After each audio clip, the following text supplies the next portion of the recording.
Raise your right hand. You solemnly swear to affirm the testimony you're about to give will be the truth, the whole truth, and nothing but the truth, so help you God. Yes. State your name. Tamara Reed. All right. Ms. Reed, it is this court's understanding that you are going to be pleading guilty to the charge of operating while intoxicated. Is that correct? Yes. That is a misdemeanor punishable by up to 93 days in jail, $500 fine plus court costs. Understand that? Yes. The court could also order any community service or rehabilitative service if the court deems necessary. The court could order your vehicle immobilized, could order you to pay the cost of the prosecution as well as the cost of any emergency governmental services. You understand that? Yes. Yes? Yes. All right. Still wish to plead guilty? Yes. And to that charge, how do you plead? Guilty. Now, you understand that by pleading guilty, you will not have a trial of any kind. Yes. You signed an advice of rights form? She didn't, Your Honor, because she's in custody. I could have her do that now, or we could do that verbally, however you prefer. Okay. You recall signing an advice of rights form, ma'am? Yes. Any questions regarding any of those rights? No. You'll see on the podium, I need you to look at paragraph 5. Those are your rights which are part of a trial. You understand that by pleading guilty, you'll be giving up those rights as well as all the rights on that. Yes. You understand you're giving up your right to appeal of right. Yes. Are you on probation or parole? No. Has anybody promised you anything other than what's been stated here today to get you to plead? No. Anybody threaten you or coerce you? No. You're doing this voluntarily Yes. of your own free will Yes. and because you believe that you are indeed guilty of this offense? Yes. November 27, 2024, location of Carpenter near Chester Drive in Pittsfield Township, Washtenaw County, State of Michigan. Were you operating a motor vehicle? Yes. Prior to operating that motor vehicle, did you consume intoxicating? Yes. What did you have and how much? I had a couple of seltzers. Seltzers? All right. Were you stopped by the police or was there an accident? I was stopped by the police. Why'd they stop you? My lights were off. All right. Were you ultimately arrested? Yes. Were you taken to the station? Yes. Was there a blood draw or a blood test? Both. Blood draw? Yes. All right. What were the results of that blood draw? I would stipulate for the plea, it was a .09 blood test. You have any reason to dispute those blood test results? No. No? All right. I do have to advise you that if I do accept your plea, if you commit misconduct between the time of my acceptance of the plea and the time of sentencing, that any evaluation or sentence agreement, the court would not be bound by. You understand that? Yes. I also would have to indicate that if you do commit misconduct during that period, you would also not be entitled to withdraw your plea. You understand that? Yes. Counsel, I guess the first question is, have there been any promises, threats, or other inducements which have led to this plea which have not been stated on the record? No, Your Honor. No, Your Honor. And has the court complied with the court rule, and would it be proper to accept this defendant's plea? Your Honor, I would say for the record, just so it's clear, the stop happened just after midnight. So the stop for no headlights is a valid stop. I think that they would stipulate that it was dark outside. I don't. Other than that, I'm satisfied. We're satisfied as well, Your Honor. All right. Court will accept the defendant's plea of guilty to this charge. Defendant is referred to Von Swartz for an alcohol screening and assessment and the victim's impact panel. Sentencing in this matter will be July 9th, 2025 at what time? 9 a.m. All right. Either as to bond, but as to the violation. The violation first, Your Honor, my client would waive her right to a hearing and be prepared to admit to drinking and ready to do that this morning. All right. And that is correct, ma'am? Yes. You're waiving your right to a hearing? Yes. And you do admit, have you seen the violation report, ma'am? No. Okay. Your counsel went through it with you, however? Yes. All right. And that there were on June 13, 2025, that you were drinking? Yes. Very good. Court will accept that admission. How long have you been in? She turned herself in yesterday morning. Is that what time yesterday? 8 a.m. 8 a.m. yesterday morning. All right. How old are you, young man? 20, How old are you? 21. Where were you drinking?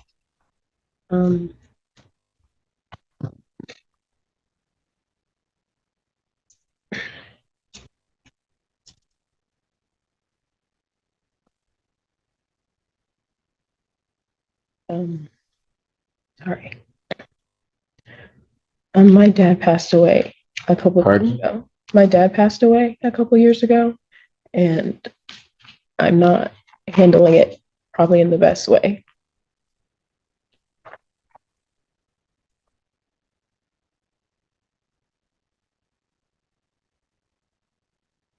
So you were 19, 18. 18 when he passed away? Yeah.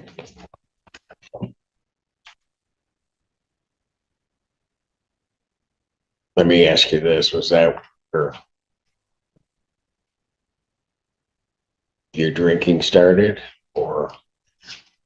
Yes. Hey, let me ask you this, I'm not gonna hold it against you, were you drinking a lot? Yes. Looking back on it, when you were drinking a lot, what do you think would happen for you?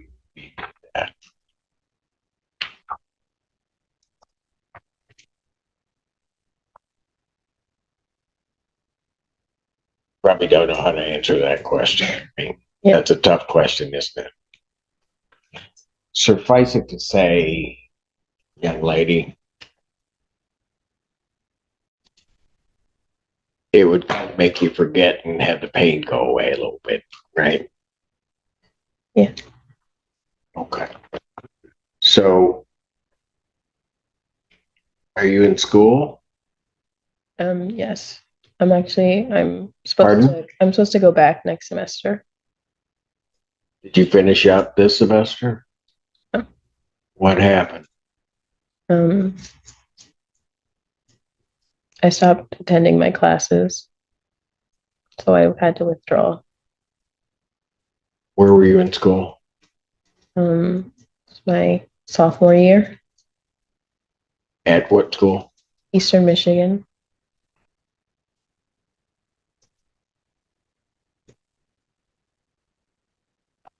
So when your dad passed away, had you already enrolled in school?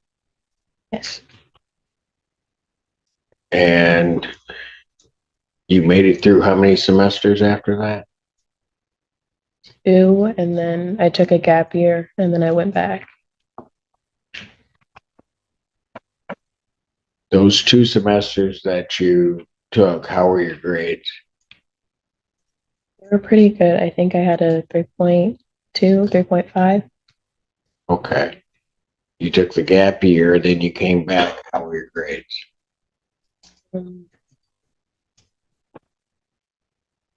Okay, I think I had like a 2. Pardon? I think I had a 2.8 when I came back. Where'd you graduate high school? Canton High School. Okay. Did you do well there?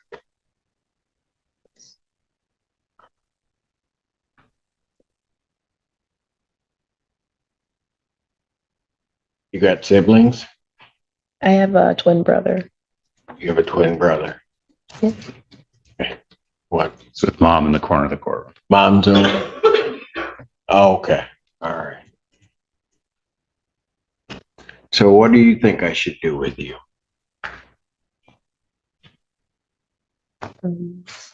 Well, before you answer that, let me ask you this. As you were going, This is where the courtroom shifts. The judge isn't building a case for punishment. He's building a timeline of grief, loss, alcohol, avoidance. This isn't about breaking the law anymore. It's about how someone tries to survive pain when they don't yet have the tools. I think he noticed. you think he noticed? Yeah. Probably because he's your brother and also a twin, he probably did. Probably felt it.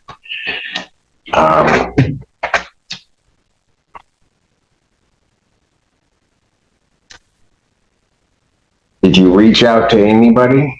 I've been seeing a therapist weekly.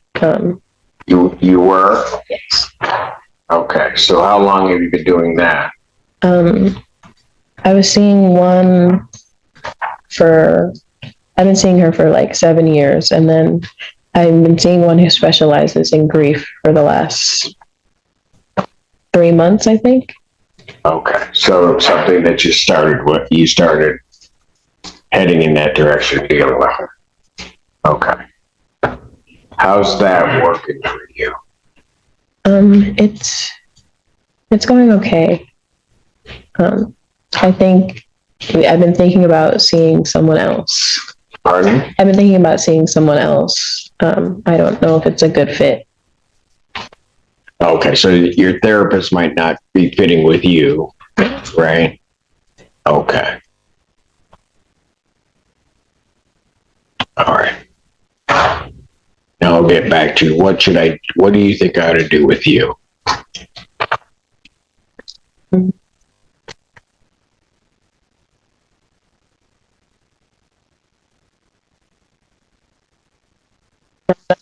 Sure, I guess whatever punishment fits.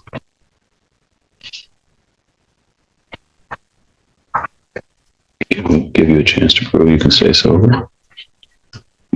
Yeah. A chance to prove I could stay sober. I think. You think you can? Yes. That wasn't real confident the way you said that. I want to. And I think that I can.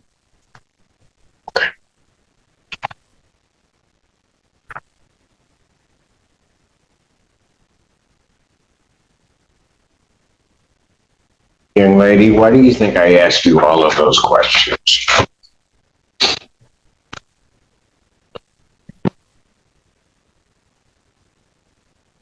This is the pivotal courtroom question.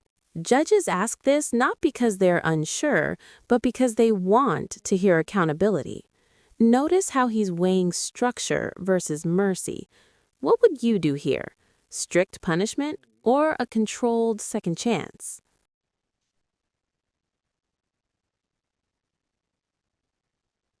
Here's the thing that you don't understand and are just beginning to kind of explore. Grief is a horrible thing in a lot of ways. It becomes real bad if you don't deal with it. It kind of just sits there, and then at some point, while you try to sort of bottle it up and push it down, it somehow or another just all of a sudden begins to explode. Right? And then at some point, because you're not dealing with it, you're kind of out of control. And then it becomes harder. At the beginning, you probably could have told somebody, but by that time, you don't tell anybody because it becomes hard to explain. Right? And it becomes real difficult to, no matter how close somebody is, even talk to anybody because you don't know if they're going to listen or they're going to take time to listen.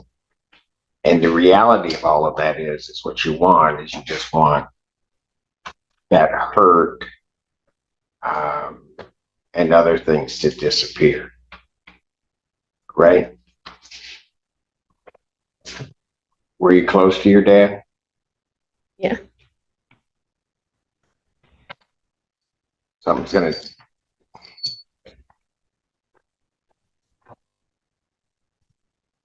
I'm going to guess, but I know I'm right because I'm always right. But I'm going to guess that you were a daddy's.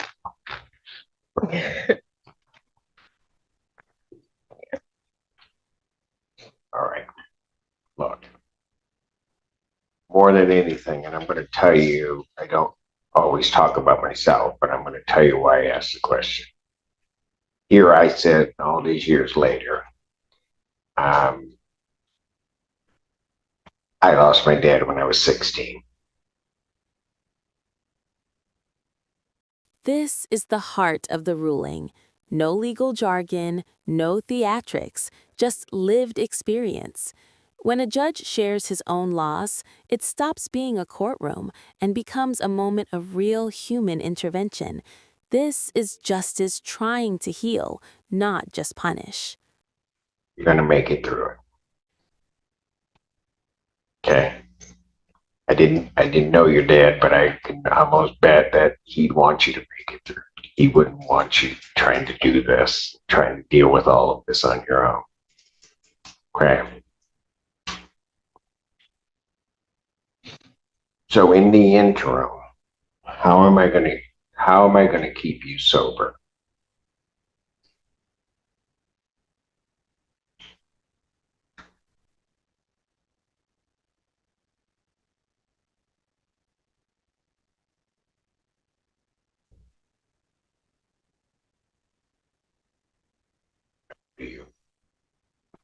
Young lady, there's just right now, and partially because of the age you are, partially because of what you've been dealing with, a lot of things in life are real confusing right now, right? You're not sure the next step that you're taking, what direction that's going to head or what you're going to do, right? Okay, here's a suggestion I'm going to make to you. I want you to take whatever steps you're taking slow. I'm watching your mother over there. She's goosenecking trying to look over Miss Pilara's head, but your brother has been right all up in it. Okay. What that tells me is you got a family out there that'll just love you, they'll support you. And